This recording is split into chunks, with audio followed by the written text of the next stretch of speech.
In the beginning of it all, a young knight struck down by a demon's blade finds himself in a dark and mysterious space. He recalls the memories of his final battle as a knight. Still confused about his situation, he starts to piece things together and realizes he might be on the brink of reincarnation. Suddenly, information flashes before his eyes, revealing that in his next life, he will become an S-rank giant, a behemoth. This creature is so powerful, it can bring an entire army to its knees. Reflecting on his previous life as just an ordinary knight, he grows more confident, knowing he's about to step into a new existence with unimaginable strength. But as he catches his reflection in a pool of water, he's stunned. Instead of a massive, fearsome behemoth, he finds himself as a small, fluffy creature, essentially a kitten. Facing his first enemy, a slime, he decides to test his abilities and quickly eliminates the threat by summoning a stone pillar. However,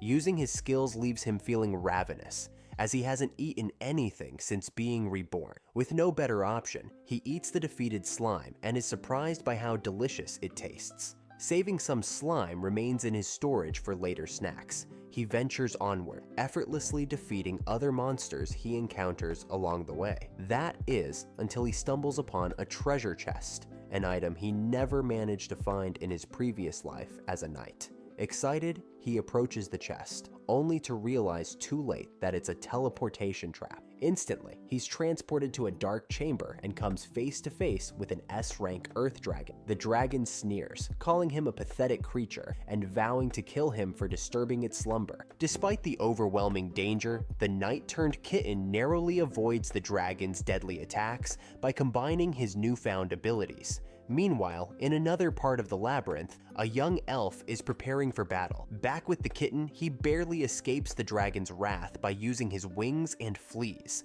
battered and exhausted, through the labyrinth's corridors. Spotting light at the end of a tunnel, he feels hope rise within him, thinking he's close to freedom. But as a shadow looms closer, he realizes this might be the end for him. Overcome by his injuries, he collapses. Moments later, the young elf discovers the tiny kitten lying unconscious on the ground. She gently picks him up and takes him back to her home, where she tends to his wounds with care. When he wakes up, he notices the elf's healing work, covered in bandages, and briefly mistakes her for an angel. Unaware of the kitten's true strength, the elf believes he's just an ordinary cat, harmless and incapable of causing any trouble. As time passes, she carefully removes his bandages, noticing his steady recovery. One day, she decides to leave him alone at home while she steps out. During this time, the kitten reflects on her kindness and decides to treat her as his master, as she saved his life and gave him a place to stay. Determined, he promises to protect her for as long as he lives and sets out to find her. Reaching the dungeon where he first appeared, Tama observes Arya from a distance and wonders if she'll be okay. Suddenly, she draws her sword and begins taking down goblins left and right with remarkable skill, showing that despite her delicate demeanor, she's far from defenseless. Watching her speed and precision, Tama is awestruck. He's never seen such impressive swordsmanship. However, he notices her movements becoming restricted due to the weight of her longsword. Out of nowhere, a new goblin appears. Arya, clearly fatigued, admits she's a bit too tired to continue fighting, but refuses to back down. Tama notices that this isn't just any goblin, it's a magic-wielding goblin. When the creature unleashes a fireball, Tama quickly realizes that Arya won't be able to dodge in time. Torn between keeping his strength hidden and protecting her, he rushes forward, shoving her out of the way of the attack. To avoid raising suspicion, he limits himself to clawing at the goblin's eyes rather than revealing his true power. Arya, confused by Tama's intervention, picks him up and takes him back home after defeating the goblin. On the way, Tama finds himself nestled against her chest, feeling an unexpected sense of comfort. Soon after, they arrive at the Adventurers Guild in the bustling commercial district. There, a man recognizes Arya, and, noticing how Tama is snuggled in her arms, jokingly remarks that he wishes he could trade places with the cat. As they proceed further, Arya runs into a man named Kazman, who immediately compliments her appearance. Surprised to see her, he mentions he didn't expect her to change her mind about attending his party.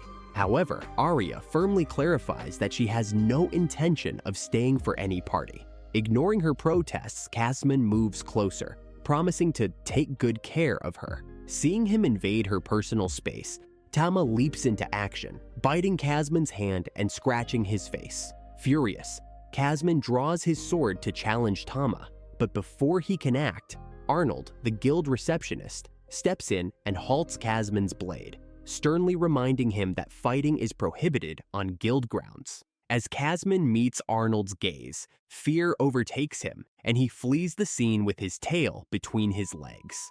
Arnold then offers Arya assistance should Casman attempt to harass her again. Observing how Tama fiercely defends her, Arnold remarks that the little cat behaves like a true knight, loyal to his master. Arya smiles and explains that Tama has already saved her twice that day, solidifying her decision to keep him as her pet. She announces that she'll call him Tama from now on, inspired by a very particular part of his anatomy, she adds cheekily. Tama, hearing this, feels relieved. Now that he'll live with his master, he won't need to wander aimlessly to survive. Spending more time together, Tama soon discovers that Arya is quite the drinker, indulging like a first-class lush.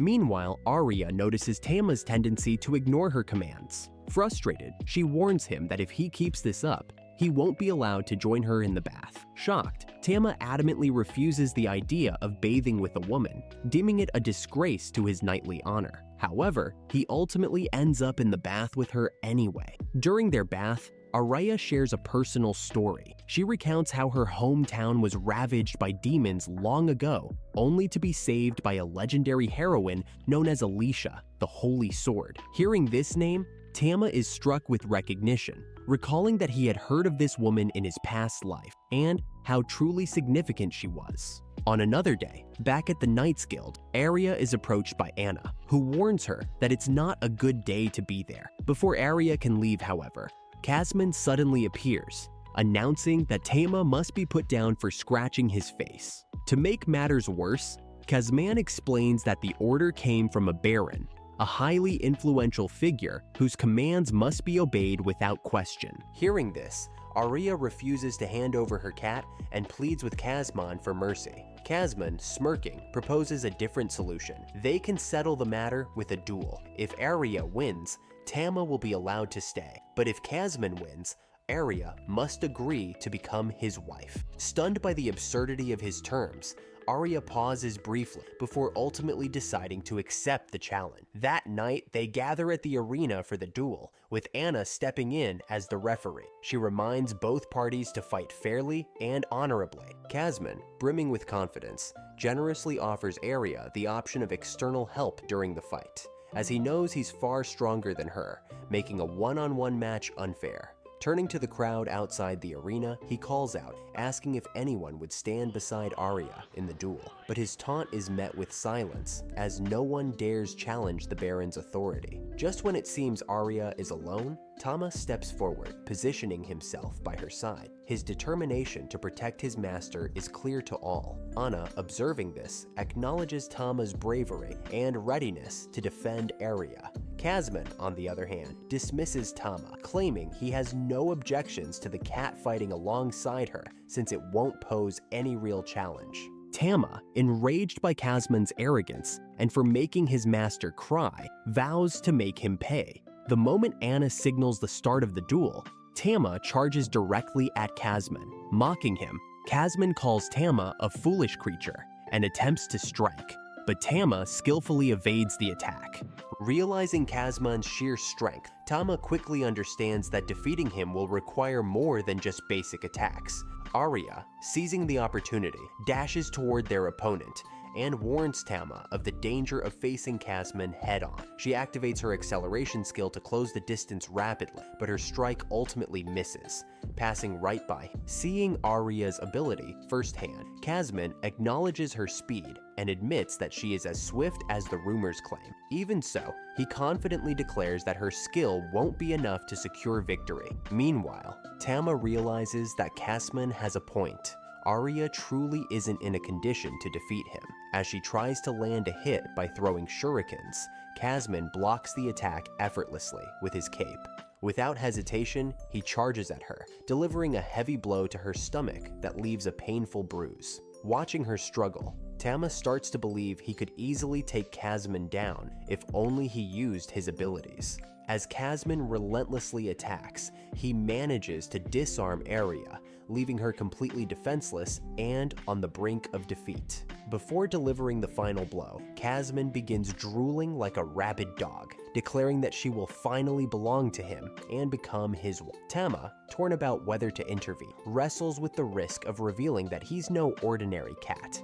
Kazman, with a smug grin, demands Arya admit her defeat, proclaiming that she is no longer capable of continuing the fight. He raises his weapon to deliver the finishing strike, and with the situation spiraling out of control, Tama finally decides to act. Summoning his diamond body ability, Tama steps in front of Kazman's attack, shattering his sword into pieces upon impact. Tama then sends Kazman flying with a powerful roar. The spectators, witnessing this unexpected turn of events, are left in utter disbelief. They finally understand that Tama isn't just a regular cat. Tama, however, braces himself for the worst, convinced that his secret will lead to his death once more. Yet to his surprise, no one sees him as a dangerous monster. Instead, they mistake him for an elemental cat, a rare and mystical creature. Bro, this anime is shaping up to be super interesting to follow, huh? That's it for now. See you all in the next episode. Until the next video.